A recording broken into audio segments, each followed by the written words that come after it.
Hola, ¿qué tal a todos nuestros seguidores? En contados minutos vamos a contar entonces con la presencia del maestro Swami en esta conversación que hemos planeado acerca del amor divino. Bueno, les quiero contar que es la primera vez que hago este tipo de experiencia en compañía de otras personas, así que sabrán disculpar cualquier inexperiencia.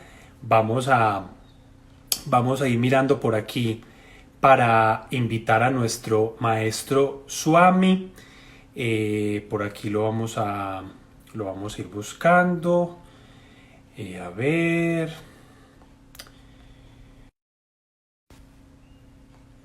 Bueno, por aquí está.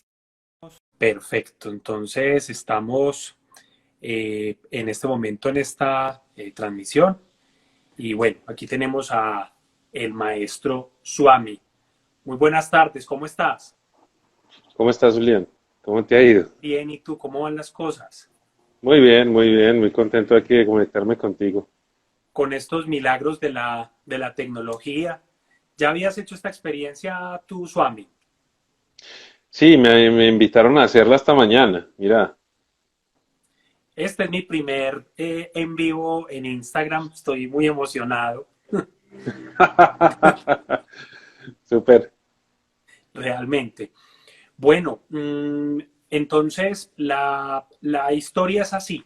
Resulta que hace unos días, David, una de las personas que está trabajando con Swami, ahora me gustaría mucho que también nos contaras algo de ti, me puso un mensaje y me dijo, mira, qué interesante sería que conversaras con esta persona, con Swami, acerca de los beneficios, acerca de la meditación y bueno, me pareció muy interesante porque esta perspectiva de la meditación yo la he trabajado a través de la medicina, tratando de unir la medicina con la espiritualidad y en los últimos años he venido estudiando un poco acerca de los efectos biológicos y psicológicos de la meditación, pero bueno, acá tenemos también a una persona que es especialista en esto, que es Swami, que es instructor, que es una persona que tiene una escuela donde enseña esto.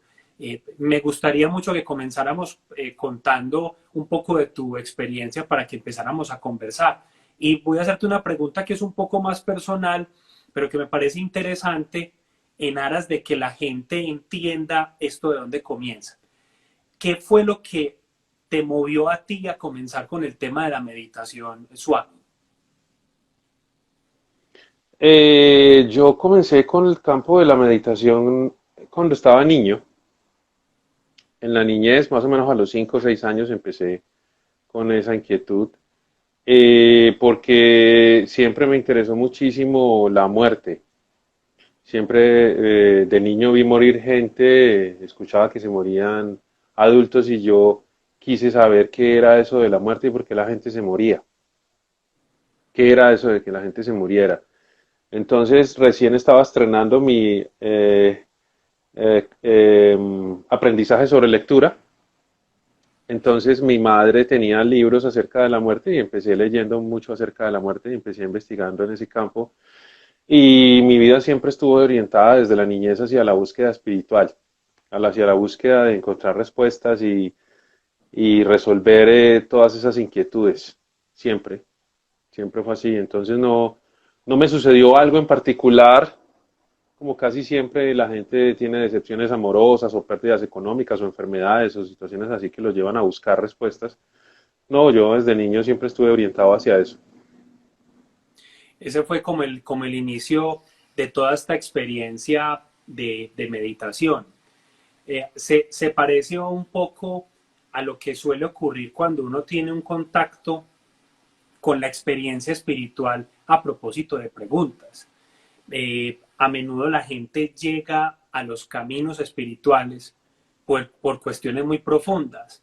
Y como tú lo estás mencionando, Swami, la muerte es una de esas cosas, de esos eventos, si se quiere, o de esos nacimientos desde otra perspectiva, que yo no sé, eso tiene un estímulo directo sobre la vida espiritual. De hecho, hay gente que no piensa en absoluto en nada de lo espiritual hasta que la muerte o incluso la enfermedad toca sus puertas. Toda esa experiencia de meditación, ¿cómo fue un poco tu recorrido? ¿Quién te enseñó? ¿Dónde fuiste aprendiendo? Pues de niño, mis compañeros fueron los libros. Fui conociendo personas que practicaban diversas escuelas de yoga. También estuve en algunas escuelas esotéricas. Y básicamente de niño y adolescente tuve contacto con gente ya pues muy adulta que tenía mucho bagaje. Yo encontré a mi maestro espiritual a los 16 años y tuve una preparación vasta de pues, muchos años hasta que fue iniciado por él. Y también estudié con muchos otros maestros espirituales, maestros de India, de Nepal, de Tíbet, y así, ese ha sido como mi recorrido. Bueno, no sé si muchas de las cosas que estamos hablando, pues quiero aclararle a las personas que nos acompañan, esto es absolutamente espontáneo, esto es una conversación, aquí, un compartir entre nosotros. Suami, no sé si quisieras dirigirnos una corta meditación, ¿estás de acuerdo? Sí, claro, no hay En este problema. momento. Sí, claro, ¿por qué no? Claro. Bueno, estamos entonces atentos a lo que tú nos digas. Cuéntanos qué vamos a hacer. Bueno, lo que vamos a hacer es cerrar los ojos. Ujú.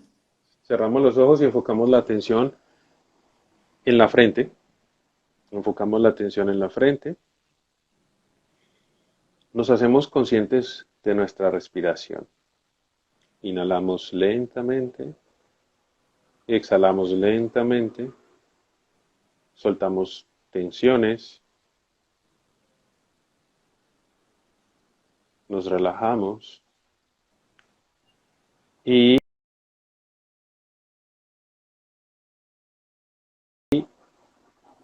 observamos el espacio en el que aparecen los pensamientos. No vamos a seguir los pensamientos, solo vamos a percibir el espacio en el que aparecen los pensamientos, mientras continuamos respirando lentamente, relajándonos más, descansando en nuestro cuerpo, en nuestra postura. No importa si llegan muchísimos pensamientos, no importa, solo observemos el espacio en el que estos pensamientos aparecen.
Lentamente abrimos los ojos.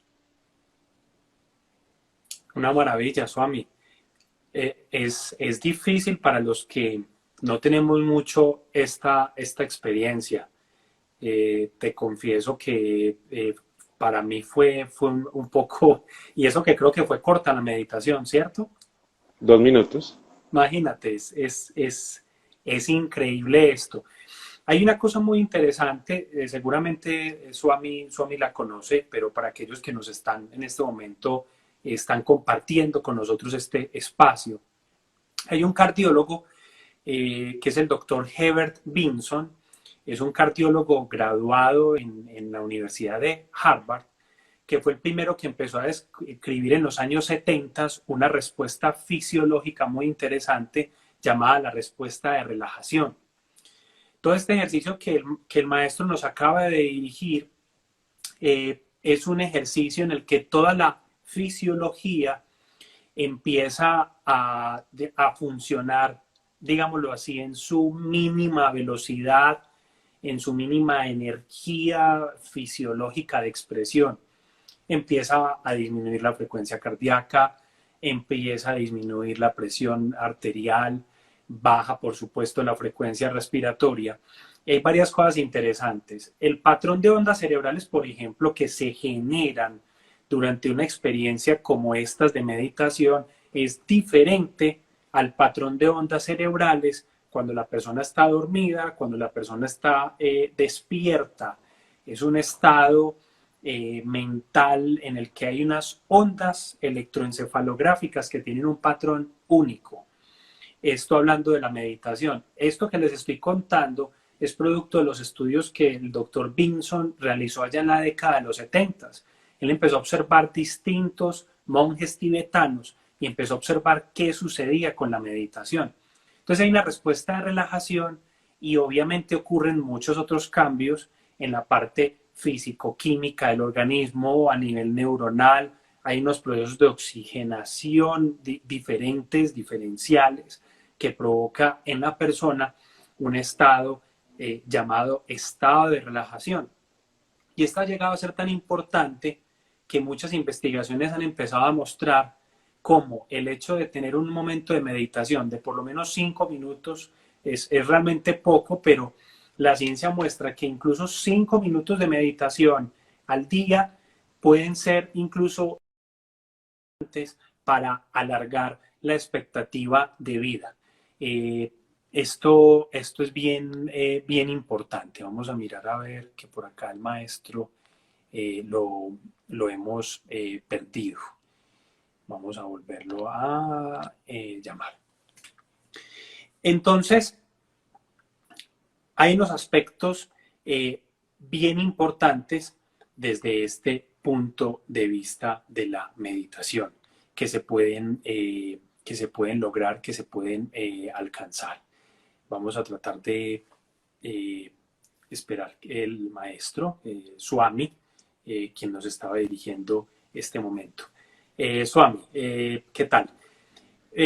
Tú, desde tu experiencia, ¿qué otros efectos y qué otros beneficios has notado tú en tu propia vida, en la vida de las personas que practican meditación contigo? Primero, el cerebro cambia definitivamente, muchísimo.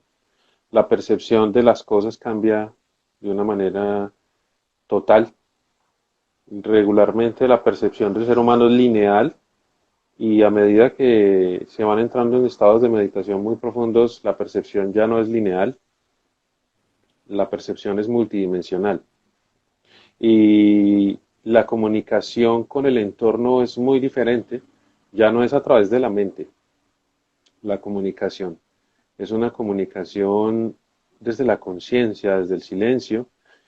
Se vive muy relajado, muy, pero muy relajado en el momento presente, en todas las circunstancias. Eh, una estudiante de Estados Unidos me decía hace poco, se murió la abuela la crió. La abuela la crió y me dijo que ella no había experimentado sufrimiento. No había experimentado sufrimiento. ni siquiera tenía ganas de llorar. Sentía una paz y una tranquilidad tan grande ante la muerte de esa señora que la había criado. Y el esposo le preguntaba que por qué no lloraba, que si era que no le dolía la muerte de su abuela, la mujer que la había criado.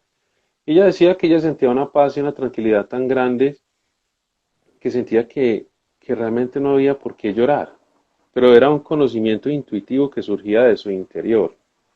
Entonces, es como que tú entrenas tu mente a través de la meditación y la meditación te sostiene en los tiempos difíciles,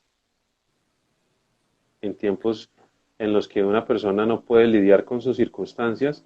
Tú pasas a través de las circunstancias como si tuvieses, no sé, tú estás caminando en el campo por piedras y es como si tuvieses botas.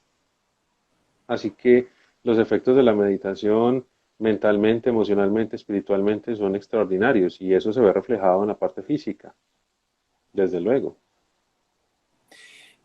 ¿Tú por qué crees que para el ser humano actual es más difícil meditar ahora que hace, digamos, unos 20 años? Porque es indiscutible que hoy en día este tipo de experiencias espirituales que tú enseñas se van volviendo, se van volviendo un poco difíciles. Pues justamente mira que siendo yo una persona que considero que cultivo mi vida espiritual en algunos aspectos, el ejercicio en un principio puede ser un poco complejo. ¿Tú qué has visto en tu experiencia con toda la gente que has tratado? ¿Por qué es tan difícil? Bueno, en el mundo de hoy, primero, hay demasiados distractores. Por sí, la mente siempre está volcada hacia los fenómenos externos a través de los cinco sentidos. Los cinco sentidos siempre están buscando sensaciones y el ser humano siempre está huyendo del dolor y buscando placer. Siempre está buscando felicidad, siempre está buscando seguridad, siempre está buscando confort en las cosas externas, en las relaciones, en tener cosas, en la fama, en el dinero, en el sexo, siempre está buscado hacia afuera. Y en el mundo de hoy, eso se, digamos que lo ofrece este mundo moderno de una manera desmedida. Entonces la gente hoy en día se ha confundido a un grado tal que cree que tener es ser. Estamos en esa confusión tan enorme. Entonces, nuestra mente se encuentra en un estado de actividad descomunal. Nuestra mente está sometida al ruido de una forma impresionante y a pesar de que tenemos tanta tecnología y acceso a tanta información, ahora tenemos un enorme supermercado espiritual. Un enorme supermercado espiritual con muchísimas teorías y propuestas y no todas las teorías y propuestas nos llevan a eso. Nos ofrecen eso, pero no nos lo pueden dar. Porque desde la perspectiva espiritual, las enseñanzas tienen niveles. Niveles según el maestro que las expone. Me refiero a el nivel de experiencia y de evolución de la enseñanza como tal. Si una persona está buscando una experiencia espiritual genuina, te diría que más del 90% de lo que se ofrece en ese supermercado espiritual no se la puede brindar. Por eso es muy difícil tener esas experiencias, porque estamos en una jungla donde hay demasiadas ofertas y no sabemos cuál es la oferta real. Además de toda la cantidad de estímulos externos que tenemos. Hace 20 años no teníamos la cantidad de estímulos externos que tenemos ahora, ni tenemos esa cantidad de información que tenemos ahora hace 20 años. ¿Ves? Era más simple hace 20 años, ahora es más difícil por todo lo que tenemos. Indiscutiblemente. Incluso hay una historia, hay un movimiento en Europa que se denomina el movimiento Slow. Tiene algunos parecidos con algunas experiencias espirituales, pero sobre lo que quiero llamar la atención en esta historia es que hay una catedral de una ciudad europea donde están interpretando en un piano, en un órgano, una melodía que va a tardar 15 años en ser completada. Entonces todos los días va un pianista, incluso van por turnos, a pulsar solamente una nota a lo largo de varias horas, y son varias notas que se desarrollan a lo largo de 15 años. Creo que no han acabado. Eh, pero tú te imaginas, o sea, Swami, tú te imaginas y todos los que nos acompañan, o sea, esto es una cosa desafiante, ser capaz de llegar al punto de bajar la velocidad a ciertas cosas. Eso casi que es un acto, voy a decirlo así, aunque no pudiera ser la expresión precisa, casi que es un acto de rebeldía. Ser capaz de ir despacio, ser capaz de pensar un poco más, de reflexionar un poco más, y una práctica espiritual como la meditación, como la que tú enseñas, es una práctica que nos va ayudando a ir más lento. Ayer que conversábamos un poquito para hacer este live, te hablaba un poco de algo que llaman el mindfulness. Supongo que tú conoces de esto. ¿Qué similitudes o qué diferencias hay entre la meditación como una práctica espiritual constante, como la que tú enseñas, y el mindfulness? ¿Son lo mismo? ¿Se relacionan? ¿Tienen algunas diferencias? A ver, se relacionan en el sentido de que mindfulness es solamente una parte de la práctica meditativa. La práctica meditativa tiene varios pasos para llegar a un estado de meditación. La primera es una relajación. Hay que aprender a relajarnos, haciéndonos amigos del cuerpo físico. Y después de relajarnos, entramos en un estado de atención. Entonces, mindfulness es atención plena. O sea que mindfulness en realidad es el segundo paso para llegar a un estado meditativo. Después de mindfulness tenemos un estado de contemplación. Y si mantenemos el estado de contemplación continuo, ¿cierto? De concentración y contemplación continua, entramos en meditación. O sea que es casi que uno de los, como tú lo expresas bien, como una de las etapas, por así Sí, decirlo, uno de los pasos. ajá. Esto es interesante porque fíjate cómo la meditación en medicina, los estudios que existen, digamos que son de muchos tipos. Hay unos de yoga, digámoslo así, de yoga como una de los matices en los temas de la meditación, aunque tú me corregirás también si es precisamente ese término. Eh, Aclarémoslo de una vez. Eh, Cuando hablamos de yoga, ¿estamos hablando de meditación o estamos hablando de dos cosas diferentes?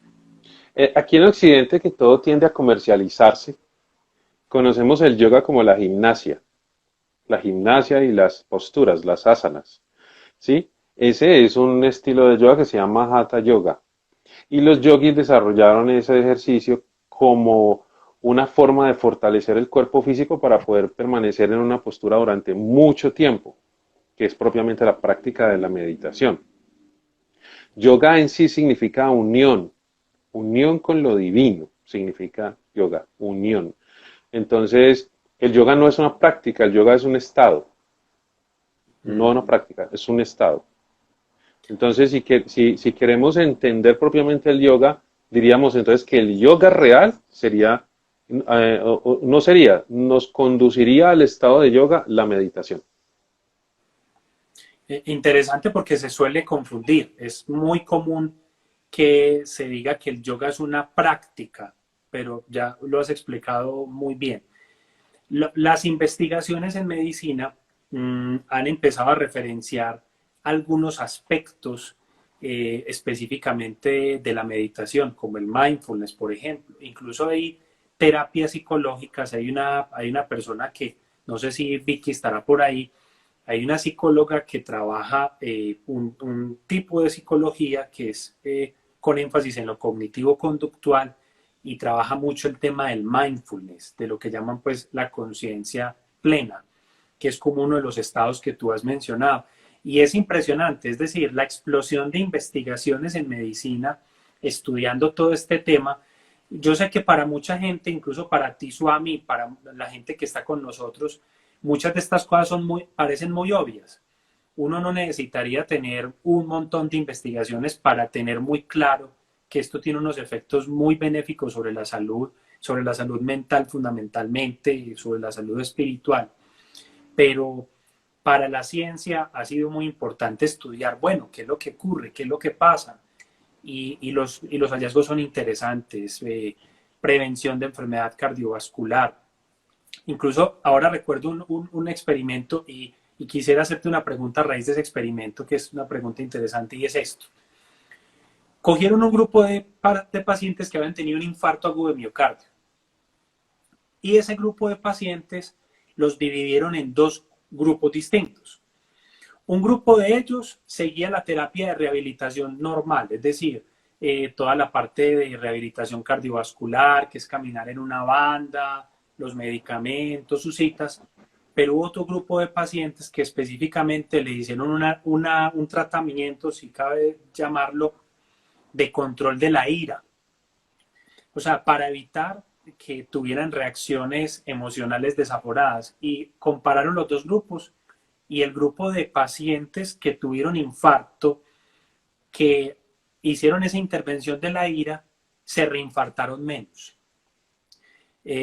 Cómo la ira se convierte en algo muy complejo. Tú has notado, ya no lo dijiste, pero hablando de experiencias de las personas con las que tú has tratado, que cuando una persona lleva un ritmo de meditación diario, puede tener un mayor dominio sobre sus emociones. ¿Tienes alguna experiencia que nos quieras contar? Claro, mira, digamos a niveles físicos se ven efectos pues extraordinarios de relajación, de descanso. A nivel emocional se ve muchísima armonía, se es menos propenso a ser reactivo, menos propenso a ser reactivo. Y a nivel pues mental, menos propenso a los impulsos de creer en los pensamientos y en las historias que cuenta nuestra mente, nuestros pensamientos. Conozco una señora, por ejemplo, que ya tiene unos 8 años haciendo meditación y la señora sufría de unos ataques de ira muy tremendos. Unos ataques de ira donde perdía casi que el control de sí misma y se enajenaba en esas iras tan tremendas que le daban. Eh, Incluso tuvo una discusión familiar tan intensa que desarrolló una cirrosis.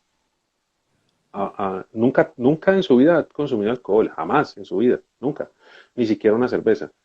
Pero desarrolló esa enfermedad y fue al médico y el médico le preguntó, ¿usted ha tenido iras? Ella dijo que sí. Entonces el médico le dijo, Eso que usted tiene es de esa ira. Rarísimo eso. Una ira intensa, una cosa tenaz. Y la señora de esa época empezó a hacer meditación y hoy en día ella ha rejuvenecido, es muy tranquila, es una persona que sabe escuchar, es una persona que ya no es reactiva, ya es reflexiva, se ha transformado 180 grados a nivel conductual, pues. Se ha transformado 180 grados. Mira, eso que dices, Suami, es muy interesante, y como acá hay personas que están entre nosotros, que incluso son médicos y estudiantes de medicina, me hiciste acordar de una historia ahora que cuentas esto de la señora. Fíjate que cuando yo era estudiante de medicina hace un ratico ya, en una clase acerca de la cirrosis, yo levanté la mano y pregunté eso. Pregunté, Le pregunté a un especialista del hígado, a un hepatólogo, que si era cierto que el rencor podía generar una enfermedad del hígado. Entonces, obviamente, pues tú te podrás imaginar, en una escuela de medicina convencional, todavía no tenemos, digámoslo así, la suficiente apertura para poder entender cómo los procesos emocionales pueden influir sobre la génesis de las enfermedades. Eso es algo que incluso apenas hasta ahora estamos empezando a descubrir.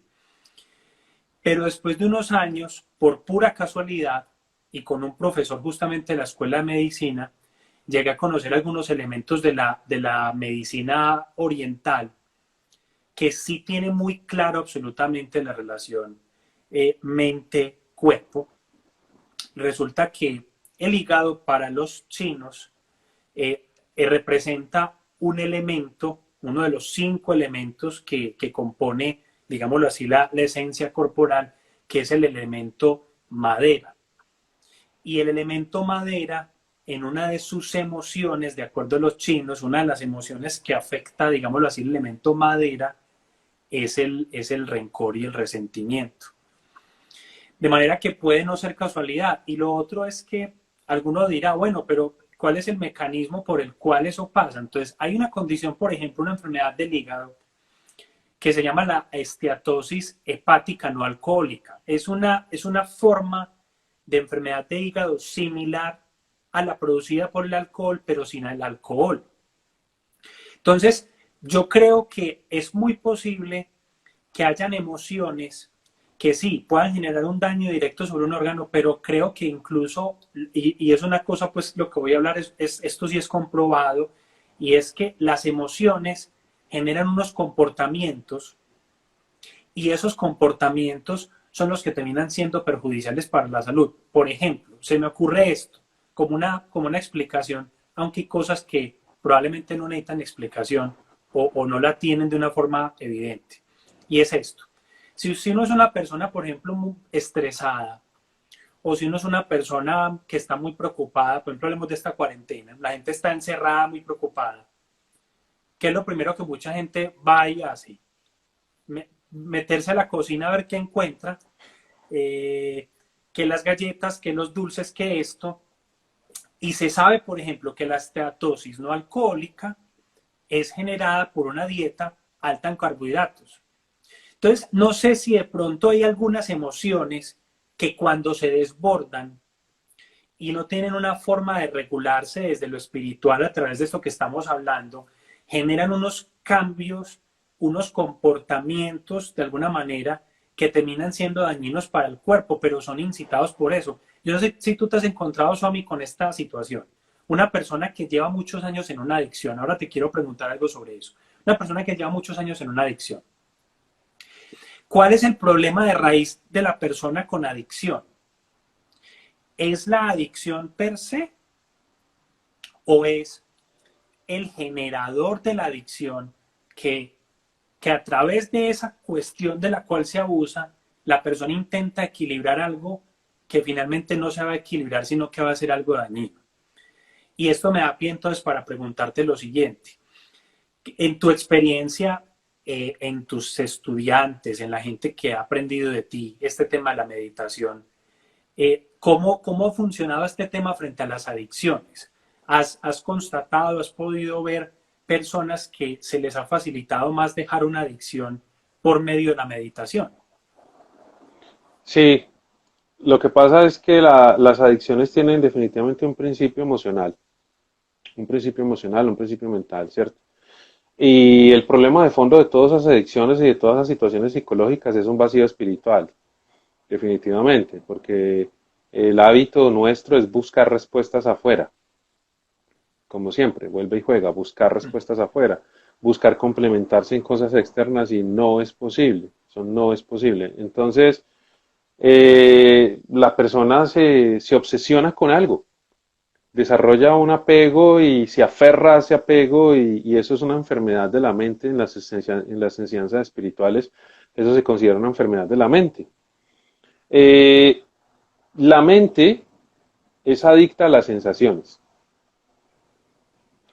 La manera de vencer el apego de la mente a las sensaciones es permitiéndole que se apegue a algo superior a las sensaciones. Cuando la persona empieza a experimentar la profundidad de la paz, ¿cierto? Porque hay que tener en cuenta, la meditación es mucho más que relajarse, es mucho más que bajar el estrés, es mucho más que tener paz. La meditación en sí, te permite un contacto con la realidad espiritual, ¿sí? Espiritual. Bueno, de pronto como médicos, algunos médicos tradicionales no creen en la parte espiritual, pero la meditación te lleva a tener contacto con esa parte espiritual, a experimentar verdadera felicidad, verdadera plenitud, verdadera armonía no condicionada. Es decir, tú llegas a ser feliz sin razón. Llegas a ser feliz porque ser feliz es tu naturaleza.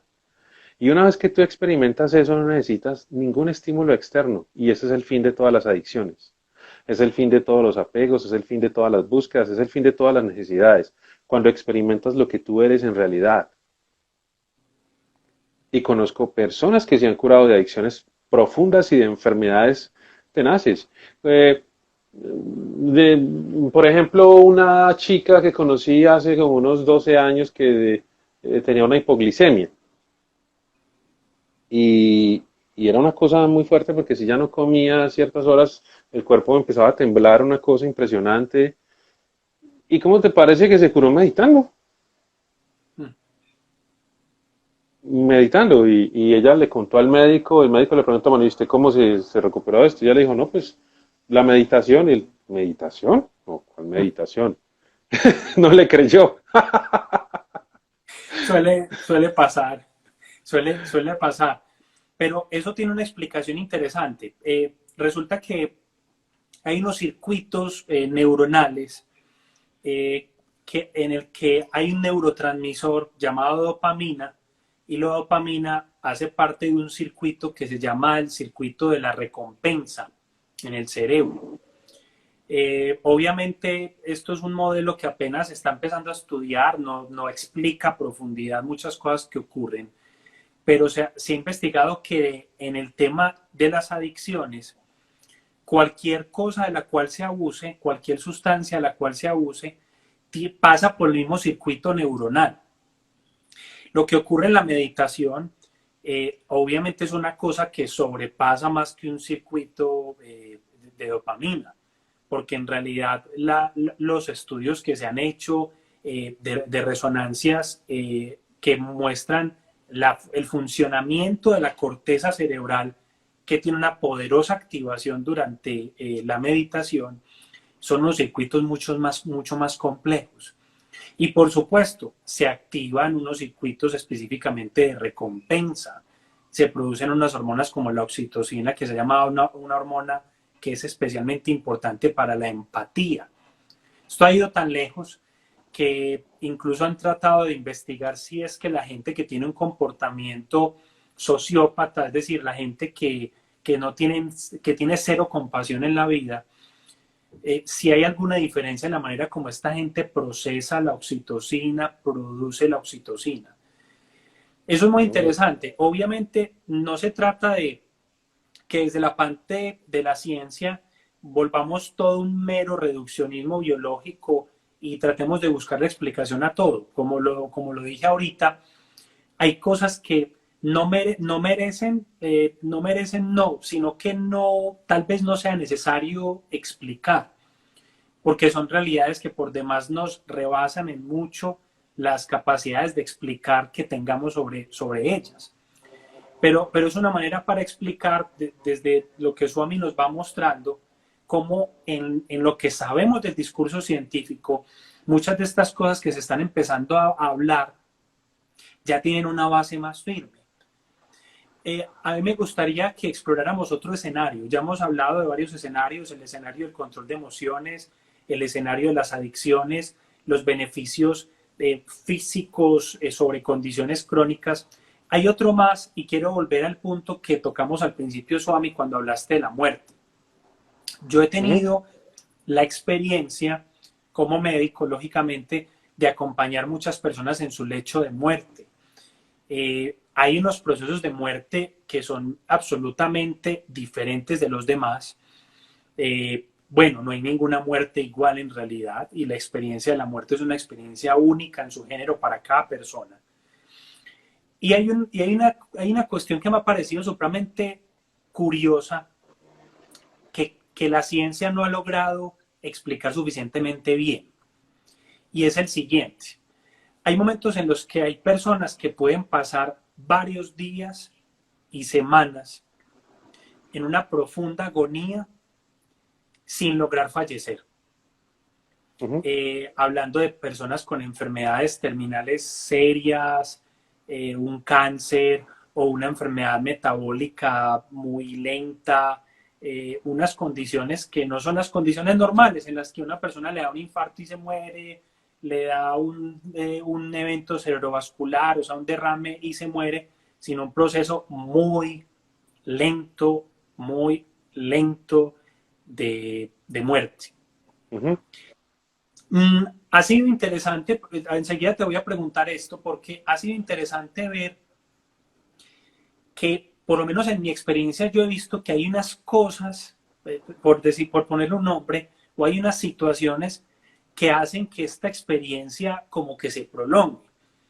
ujú, Hay varias, a veces deudas pendientes ujú, de la persona que está falleciendo. No hablo de deudas económicas, sino de deudas emocionales, de procesos de perdón no elaborados, desde los seres queridos o desde los seres queridos hacia la persona que está falleciendo. Algunas preocupaciones, pero he notado una cosa, y es que hay muchas personas que parecieran estar en un estado de agitación permanente ujú, que no los deja entregarse al momento final de la muerte. ujú. Es como si tuvieran una sobreactivación corporal que por demás digámoslo así, un ejercicio que termina inclinándose en contra del mismo, pero el cuerpo trata de luchar, la mente trata de luchar y estas personas parecieran en medio de una lucha. La pregunta concreta, obviamente mirando tu experiencia también es si tú has tenido la oportunidad de guiar procesos de meditación en personas que están falleciendo o por lo menos en los familiares que están acompañando ese proceso de muerte. ¿Has tenido alguna experiencia semejante, Swami? Ujú. Sí, sí, lo que sucede es que, bueno, aquí tenemos que entrar en un terreno no científico, sino espiritual. Y es que desde el campo espiritual tenemos algo que se llama karma. Uh -huh. Y el karma es el cúmulo de reacciones de las acciones que hemos realizado en el pasado. Es como son los frutos de las acciones, son los frutos de las semillas que hemos sembrado. Y acorde al karma, eh, digamos que está estipulado cómo va a desencarnar la persona, cuándo va a desencarnar y en qué forma va a desencarnar la persona y si se va a prolongar o no se va a prolongar esa desencarnación, ¿cierto? Hay cosas que están sujetas a, digamos, que no están sujetas al karma, sino que, digamos, hay una especie de espacio de libre albedrío, por así decirlo, referente al momento de la muerte.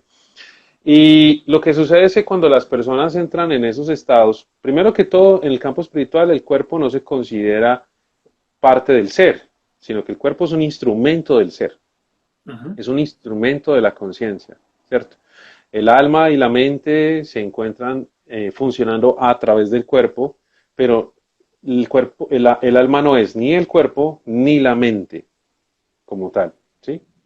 Bueno, entonces tenemos que la persona tiene primero muchísimo miedo a lo que está percibiendo en ese momento. Las escrituras, las enseñanzas espirituales de las escrituras dicen que el cuerpo físico está hecho de los de 5 elementos básicos, los 4 normales y el éter. Entonces dice que es que se empieza a disolver, se empiezan a disolver esos elementos entre sí. Y es lo que sucede en el momento de la desencarnación. Adicional, hay un tema que se habla en las grandes escuelas de misterios.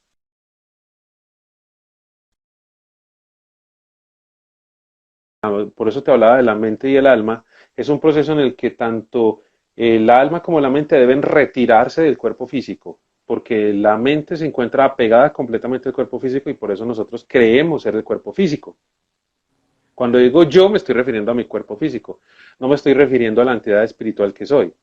Entonces, la conciencia se tiene que retirar del cuerpo físico y ese proceso produce muchísimo terror porque la persona empieza a tener muchas percepciones a nivel interno. Su Uh -huh. mente no tiene control, su mente no tiene control, entonces su mente entra en un estado de caos. Demasiadas percepciones en el momento de la desencarnación, demasiadas percepciones emocionales, psicológicas, En esas percepciones hay miedos, recuerdos, impulsos, deseos, todo eso junto. En el momento de la desencarnación eso produce una muy fuerte agitación emocional y mental. Por eso la práctica espiritual es una preparación para la muerte. Interesante. Es una preparación para la muerte, porque tú practicas para morir, en realidad. Tú estás practicando para el momento de la muerte, ¿sí? Eso es lo que tiene claro alguien que está iniciado en una senda espiritual, sabe que está practicando para el momento de su muerte. Y en la meditación profunda, las experiencias de conciencia que tiene alguien que entra en una meditación profunda son similares a las experiencias que tiene una persona en el momento de la muerte. ¿Sí?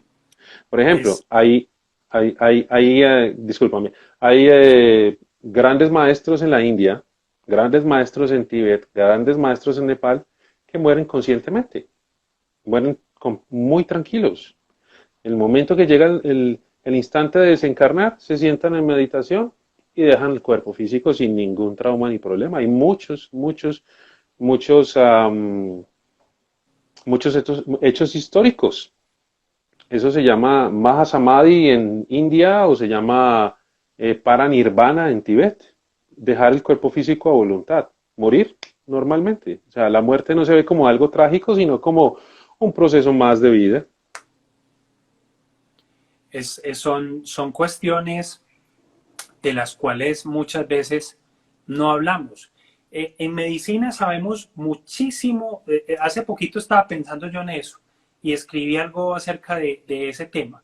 En medicina sabemos muchísimo del cuerpo, mucho del cuerpo. Todavía nos falta por saber muchas otras cosas del cuerpo, pero hay unos procesos que son físicos, pero que tienen un componente mucho más complejo que hablar solamente del cuerpo.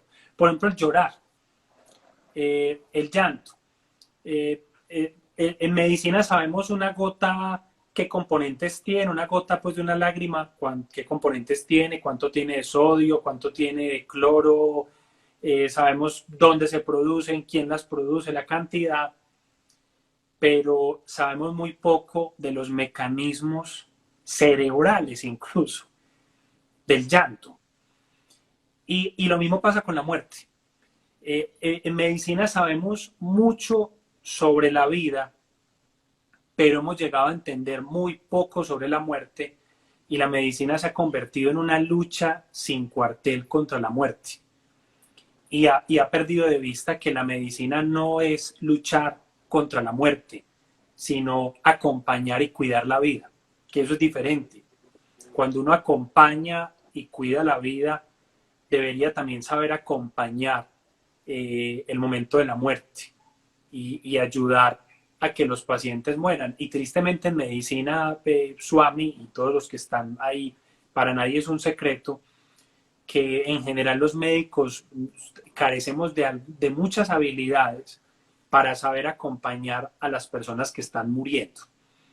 Eh, y eso es algo nuevo porque los médicos sabíamos acompañar mejor a nuestros pacientes. Cuando tú buscas las crónicas de los médicos de cabecera, por ejemplo, el médico de Simón Bolívar, hay una crónica en internet muy bonita de cómo el médico acompañaba y estaba ahí acompañando, así lo que hiciera el médico no cambiara radicalmente lo que iba a suceder, que finalmente va a suceder, sino que ese acompañamiento es fundamental. Y yo creo que toda esta experiencia espiritual que Swami muy valiosamente lo ha mencionado desde la senda espiritual que ha recorrido, es interesante porque es también pensar en que toda la vida espiritual tiene uno de los frutos más poderosos justamente cuando estamos por partir, por dejar este medio, por dejar nuestro cuerpo, que finalmente es un instrumento. Y yo creo que si entendiéramos eso, yo creo que viviríamos mejor. Que para ir terminando, quiero que hablemos entonces del principio. Hablemos de lo que pasa cuando la vida está comenzando. Me imagino yo que también tú has tenido experiencias orientando procesos de meditación en mujeres en gestación, en Ujú, mujeres en embarazo. ujú. Eh, ¿Qué beneficios y qué cosas has notado tú que ocurren en la mamá? ¿Cómo es ese proceso de parto? ¿Has notado que a esas mujeres les vaya mejor en el parto, se compliquen menos? ¿Cómo nacen los niños? Cuéntanos un poquito de esa experiencia, Swami. Bueno, he tenido la experiencia de tener algunas estudiantes gestantes y de ver otras mujeres que están viviendo procesos de intensa meditación gestantes. Primero, el estilo de vida es completamente diferente a una mujer, digámoslo, ordinaria que esté gestando, ¿cierto? La alimentación es muy diferente, el medio ambiente es muy diferente, y te diría que cuando uno va a ser padre, uno empieza a ser padre antes de la procreación, antes de la procreación, porque Ujú. desde la óptica espiritual influye el estado de conciencia en el momento de procrear y el estado de conciencia de la mujer en el gestar, pero también el medio ambiente en el que la mujer viva, porque hay una comunión íntima, psíquica y espiritual entre la madre y el niño. Entonces, si la madre está en procesos de meditación muy profundos, eso va a influenciar en la formación del niño de una manera espectacular y le va a ayudar muchísimo en su vida espiritual. Y regularmente esos niños, hijos de estas madres que han dedicado toda la gestación a la meditación profunda, son niños muy tranquilos, niños que, por ejemplo, lo que he visto, no sé cómo será la experiencia de otras personas, pero yo nunca he visto un niño de esos sufriendo de afecciones respiratorias, ni de asma, ni de rinitis, nada de eso, nada. Son niños muy tranquilos, son niños muy relajados, muy creativos, muy artísticos, con muchísima energía. A mí me parece muy interesante, con una capacidad de observación, de discernimiento, con unas tendencias grandes al servicio, niños muy bondadosos, niños que les gustan muchísimo las artes.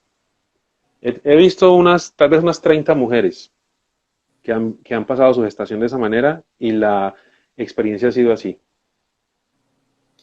Swami, por acá nos están compartiendo una pregunta. No sé si aquí aparece. Preguntan, para quienes no sabemos meditar, ¿qué nos recomiendas para empezar?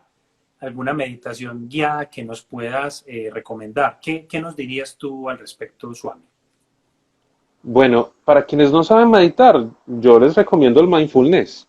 Les recomiendo mindfulness, mindfulness no tiene contraindicaciones, no les va a generar ningún tipo de trauma, porque la meditación como tal, la meditación profunda necesita un guía, necesita un maestro, porque es un terreno bien delicado, es un terreno muy desconocido y es un terreno que trasciende lo médico, lo cerebral, lo emocional. Entonces ahí necesitas un guía espiritual, una persona con una vasta realización espiritual. Pero mindfulness es algo básico, sencillo, que una persona puede aprender de libros, de YouTube y todo eso, es algo básico. Yo creo que también es muy bueno un ejercicio budista que se llama Napanasati, que es aprender a enfocar la atención en la respiración, es algo muy bueno, muy sencillo. Eh, Eso es lo que recomendaría, trabajar con la respiración y de pronto mindfulness si quieren iniciarte en lo que es la meditación como tal. Aquí nos tienen otra pregunta. ¿Es posible que alguien no sea capaz de meditar y pueda aprenderlo? Porque hay personas, yo sé que esto lo hemos hablado, pero seguramente has encontrado personas con fuertes bloqueos a la hora de meditar. ¿Eso a qué se puede deber, Swami? Pues eso se debe básicamente a que no nos conocemos a nosotros mismos y estamos confundidos en cuanto a quiénes somos. Creemos que somos la mente, que somos las emociones y que somos el cuerpo, pero no es así.